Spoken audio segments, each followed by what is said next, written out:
Hello guys, dahil nag-crave ang bunso natin ng dikat daw sa Ilocano, di kaya biko. Ayan. Ayan, magluluto tayo guys ng biko ni Norbin. Ayan guys, actually naluto ko na yung malagkit na bigas. Ito, naka-ready na. Dito na yung sugar natin. Tapos ito yung gata. Kasi ayan si bunso, excited kumain ng dikat. So na guys, lalagyan na natin yung ating gata. Lagyan natin isa't kalahati guys. Hintayin natin mag-boil guys, saka natin ilalagay yung sugar. Lalagyan na natin ng sugar guys. Sugar. Ayan guys, lalagyan na natin yung malagkit na bigas, kanin. Ayan na guys. Ang ganda ng pagkaluto ng malagkit na bigas guys. Tingnan nyo oh, parang may tutong-tutong na. Dati talagang hindi ako marunong magluto nito guys. Siyempre, kapag gusto ng anak mo o mahal mo sa buhay, praktisin mo talaga para lang matuto. Ayan. Ayan guys. Halu-haluin lang. Ayan guys. Halu-haluin lang natin. Sarap. Ang daming gata guys, oh. Parang dapat pala isang lata lang nilagay ko, pero mas masarap naman kapag madami. Ayan. Ayan.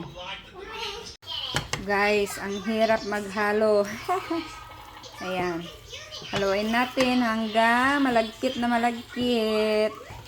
Ganun lang guys. Masatisfied lang yung cravings ng anak ko. Ayan.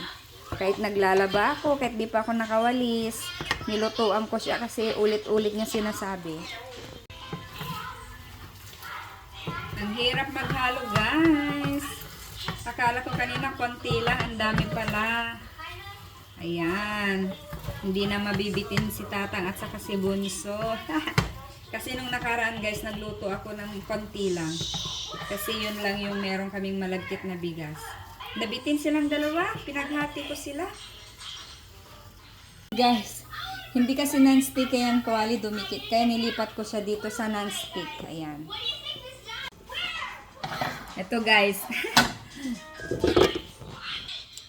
Sino ba guys ang mahilig sa, alam mo yon yung tutong na biko? Ang tawag kasi sa Ilocano sa amin, binagkal. Ito, tingnan nyo. Ayan guys. Tutong na siya, dumikit. Ang sarap.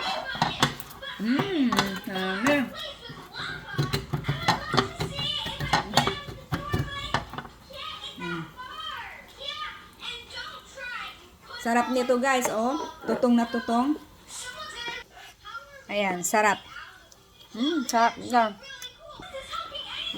Ayan ulit. Ayan, o tang ready na guys. Nilagkit ta. Dalawang latang to nilagay ko. Dalawang latang gata. Oh. Dami. Ayan guys, ang dami din. Oh. Pang merienda.